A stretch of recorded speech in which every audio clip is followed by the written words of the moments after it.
시청자 여러분 안녕하십니까? JTBC 아침 뉴스입니다. 오늘 아침도 전북 14개 시군에 폭염주의보가 내려져 있습니다. 오전 11시를 기해 전주와 익산, 완주, 임실 등 4개 시군에는 폭염경보가 내려질 예정입니다. 한낮 기온은 전주 35도 등 33도에서 35도로 어제보다 1, 2도가량 더 오르겠습니다. 밤에는 일부 내륙 지역과 서해안을 중심으로 열대야 현상이 나타나겠습니다. 전주기상지청은 당분간 대체로 맑은 가운데 무더위와 열대야가 이어지겠다며 건강관리에 주의를 당부했습니다. 이처럼 한낮의 무더위가 밤까지 이어지면서 어젯밤에도 열대야가 기승을 부렸는데요. 밤잠을 설친 많은 시민들은 집 대신 야외로 나와 더위를 피했습니다. 주혜인 기자입니다. 시원한 물줄기가 밤하늘로 솟아오릅니다. 형형색색 조명을 받아 반짝이며 춤추는 음악 분수. 한여름밤의 향연을 즐기며 호숫가의 시원한 바람에 더위를 달래봅니다. 집에 있으나 밖에 있으나 더울 것 같아서 마침 덕진공원 가면은 연꽃도 피고 분수쇼 한다 하길래 그 구경하러 왔어요. 가족끼리 친구끼리 산책을 하거나 삼삼오오 모여 이야기를 나누는 시민들도 적지 않습니다. 부채질을 하고 시원한 아이스크림을 먹으며 열대야의 더위를 날려보냅니다. 부채도 붙이고 또 강가에서 이렇게 산책을 하면서 이렇게 휴식을 가지니까 아주 좀 더위도 좀 가시고 여러 가지 상쾌하니 좋으네요.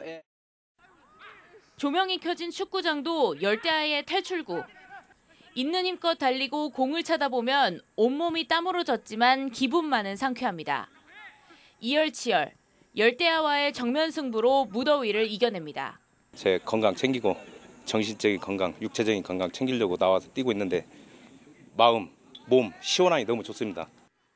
장마 전선이 물러난 뒤 폭염이 이어지면서 찾아온 열대야. 당분간 열대야가 계속될 것으로 예보되면서 시민들의 잠 못 드는 밤도 잦아질 것으로 보입니다. JTBC 뉴스 주혜인입니다. 광주의 한 업체가 임실에 오염된 토양의 정화시설 건립을 추진하면서 환경부에 관련 지침을 놓고 논란이 일고 있습니다. 임실에 들어오는 시설인데 업체의 본사가 있는 광주시가 최종 허가권을 갖고 있기 때문인데요. 납득하기 어려운 지침이지만 환경부는 문제가 없다는 입장입니다. 정원익 기자입니다. 환경부가 마련한 토양 정화업에 관한 업무 처리 지침입니다. 토양 정화업을 등록할 경우 해당 사무실, 즉 본사가 위치한 곳에 시도지사에게 신청 토록했습니다. 하지만 따로 짓는 오염토양 정화시설은 전국 어디든 이 시설이 위치한 자치단체와 협의만 하면 됩니다. 법적인 문제가 없으면 본사가 위치한 자치단체가 허가를 내주는 겁니다. 광주업체가 임실에 추진 중인 정화시설도 마찬가지입니다. 해당 업체의 본사가 광주에 있는 만큼 광주시가 최종 결정을 내리게 됩니다. 임실구는 광주시의 결정을 따를 수밖에 없는 데다 지도감독 권한 역시 광주시가 갖습니다. 반입장이 설치되는 자치단체에다가 합법 검토를 거쳐요. 근데 임실에다 저희가 그거를 의뢰를 하면 회신회가 특별한 의견이 없으면 허가가 나가요. 이 같은 경우는 전북에서 처음이다 보니 임실구는 쉽게 납득하지 못하고 있습니다. 실제로 환경을 영향을 미치는 시설은 반입 정화 시설이니까 거기를 주재하고 있는 일선 시군이 관리감독 권한이라든가 등록 권한을 있는 게. 환경부는 문제될 게 없다는 입장입니다. 반입 정화시설을 어쨌든 땅이나 그런 걸 구입하는 문제가 있다 보니까 거기에 따라서 본인들이 땅을 보고 반입 정화시설만 따로 두는 것도 이상하잖아요. 주민들이 원하지 않는 시설을 다른 자치단체가 결정하도록 한 환경부 지침에 대해 논란은 계속될 것으로 보입니다. JTBC 뉴스 정원익입니다. 야외 활동이 많은 계절인데요. 야생 진드기 조심하셔야겠습니다. 진드기가 옮기는 바이러스에 감염된 환자가 지난해보다 크게 늘었고 사망자도 속출하고 있습니다. 오정현 기자의 보도입니다. 야생 진드기에 불려 SFTS, 중증열성 혈소판 감소 증후군 바이러스에 감염된 환자가 또 나왔습니다. 전북에서만 올해 벌써 8번째 확진 환자입니다. 사망자는 5명, 모두 60대 이상 고령인데 야외 활동뿐 아니라 집에서 잔디를 깎거나 반려견을 쓰다듬다 진드기에 물린 사례도 있어 공포감은 더 커지고 있습니다. 최근에 애완동물에 달라붙은 야생 진드기가 사람에게 옮겨붙어서 감염시키는 사례들도 보고가 되고 있기 때문에 각별한 주의가 필요합니다. SFTS 확진 환자는 지난해 같은 기간 2명보다 4배나 늘었는데 사망자도 작년 이 기간 1명에서 올해 5명으로 급증했습니다. 일찍 시작된 여름 더위로 진드기 활동이 활발해진 게 이유로 꼽히고 있습니다. 진드기 감염병은 뚜렷한 치료제가 없어 물리지 않도록 주의하는 게 최선입니다. 야외 활동은 긴 소매 차림으로 나서고 진드기 기피제를 사용하면 도움이 됩니다. 이런 수풀에 눕거나 앉거나 하지 않도록 하시고 또 집에 돌아오신 후에는 입었던 옷을 잘 세탁하시고 그리고 샤워를 통해서 우리 몸에 진드기가 있는지 없는지 꼭 확인하시는 게 필요합니다. 또 야외 활동 뒤 발열이나 구토 등의 증상이 나타나면 반드시 가까운 병원을 찾아 진료를 받아야 한다고 전문가들은 조언합니다. JTB 뉴스 오정현입니다. 국토교통부가 새만금 신공항의 위치와 규모를 결정할 용역에 들어갔습니다. 하지만 전라북도의 바람처럼 2023년 전에 완공되려면 갈 길이 멉니다. 권대성 기자입니다.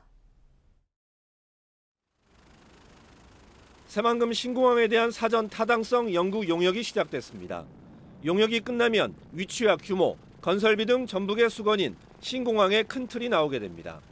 국토부가 2025년 67만 명 등 항공 수요 조사 결과를 내놓으면서 신공항의 타당성은 이미 어느 정도 인정받았습니다. 하지만 전라북도가 목표한 대로 2023년 세계 잼버리 대회전에 공항을 완공하기까지는 아직 갈 길이 멉니다. 당장 이번 사전 타당성 용역만 해도 1년간 진행될 예정입니다. 이후에도 예비 타당성 조사와 기본계획 수립 같은 절차만 밟는데 통상 3, 4년이 걸립니다. 2023년 전에 착공도 빠듯한 만큼 전라북도는 예비 타당성 조사 면제 같은 행정 절차의 획기적인 단축을 바라고 있습니다. 예타 면제 등 행정 절차를 좀 간소화해서 잼버리 이전에 개항할 수 있도록 중앙정부를 적극 설득해 나가도록 하겠습니다. 정부는 현재 내년도 예산안을 짜고 있는데 전라북도가 공항 건설을 앞당기기 위해 요청한 기본계획 수립비 25억 원을 아직 반영하지 않고 있습니다. 행정 절차가 남아있다는 이유입니다. 결국 신공항의 조기 완공은 행정 절차 단축이 관건으로 떠오르고 있습니다. JTB 뉴스 권대성입니다. 민선 7기 단체장의 핵심 정책과 운영 구상을 살펴보는 시간, 임실군 순서입니다. 이른바 군수들의 무덤으로 불린 임실군에서 재선에 성공한 신민군수는 500만 관광객을 유치하고 활력이 넘치는 임시를 만든다는 계획입니다. 이승환 기자입니다. 민선 7기 임실군의 최대 현안 가운데 하나는 옥정호 수변 관광도로 개설 사업입니다. 영농은 물론 일상생활에도 불편이 크고 지역 발전에 걸림돌이 되고 있기 때문입니다. 밭을이나 노른을 가려고 10km 이상을 돌아가야 되는 형편입니다. 그런 어려움이 많은데도 불구하고 저희같이 도로 현황이 안 좋은 그런 댐이 전국적으로 없다고 보고요. 임실군은 국가 예산 800억 원을 확보해 도로를 내고 성수산과 치즈 테마파크 자원도 활용해 관광객 500만 시대를 연다는 구상입니다. 옥정호 수변과 산악을 종합 관광지로 개발을 하고 성수산을 휴양과 힐링 중심의 군립공원 1호로 지정을 해서 명실상부한 관광 명소로 갖고 나가겠습니다. 노인들을 위한 임의용과 경로당 급식 지원, 공공 실버주택이 확대되고 봉황 인재학당을 통해 도시 못지않은 교육 환경을 조성하는 데도 계속 힘쓸 계획입니다. 신민군수는 농공단지와 더 많은 일자리를 통해 젊은이들이 찾아오는 활력 있는 지역을 만들어간다는 구상입니다. 오수와 관천 지역에 신규 농공단지를 조성을 하고 치즈 유가공 산업을 육성해서 젊은 층이 선호하는 음식과 관광이 접목된 새로운 일자리도 만들어 나가겠습니다. 그동안 단체장의 잇단 중도 낙마로 군수들의 무덤이라는 오명을 떠나야 했던 임실 군민들이 재선 단체장을 선택하면서 또 다른 4년이 시작되었습니다. JTB 뉴스 이승원입니다. 연세가 좀 있는 분이라면 어릴 적 동네 우물에서 마셨던 시원한 물 한 모금 기억하시는 분들 많을 겁니다. 누구나 시원하게 마실 수 있는 이런 우물이 군산 시내에 25곳이나 생겼다고 합니다. 어떤 사연인지 하원호 기자가 전해드립니다. 봉사자들이 자신이 가져온 차량에 생수를 옮겨 싣습니다. 차량이 향한 곳은 군산의 한 분식집 앞. 식당 주인은 배달받은 생수를 냉장고에 넣고 미리 얼려둔 생수를 가게 앞에 내놓습니다. 무더위와 싸우며 폐지를 모으던 할아버지도 우리 같은 사람은 얼마나 힘이 되겠습니까? 이놈 한 잔 먹고 그냥 돌아다니는데 감사합니다. 힘겹게 오르막길을 걷던 학생과 할머니도 시원한 생수 한 모금에 잠시나마 더위를 잊습니다. 이렇게 더울 때 물을 주면 참 맛이 있고 그러죠. 최고죠. 군산의 생수 나눔 봉사가 시작된 건 지난해 여름입니다. 더위와 싸우며 폐지를 줍던 할머니에게 생수 한 병을 건넸던 시민이 SNS에 생수 나눔을 제안했는데 금세 사람과 돈이 모였습니다. 물 실어날릴 수 있는 자동차를 제공하신 분들도 있고요. 그다음에 이제 물값을 이렇게 십시일반씩 해가지고 10,000원에서 50,000원까지 이렇게 내주시는 분들도 있고요. 길 가는 나그네든 동네 사람이든 목마른 사람이라면 누구나 마실 수 있었던 우물처럼 군산 우물이라는 이름도 지었습니다. 시민들이 자발적으로 냉장고나 생수 보관 장소를 내주면서 군산에는 모두 25곳의 우물이 생겼습니다. 어른들이 오셔가지고 앉아서 쉬시면서 물을 드실 수 있게 돼서 저도 좋고 어르신들도 이제 좋아하시고 시원한 물 드시면 갈증도 해소되고. 군산 우물은 7월과 8월 2달간 운영되는데 지난해에만 3만여 병의 생수가 무료로 제공됐습니다. 이따른 공장 폐쇄로 시리에 빠진 군산 시민들에게 시원한 우물 한 모금이 큰 위로가 되고 있습니다.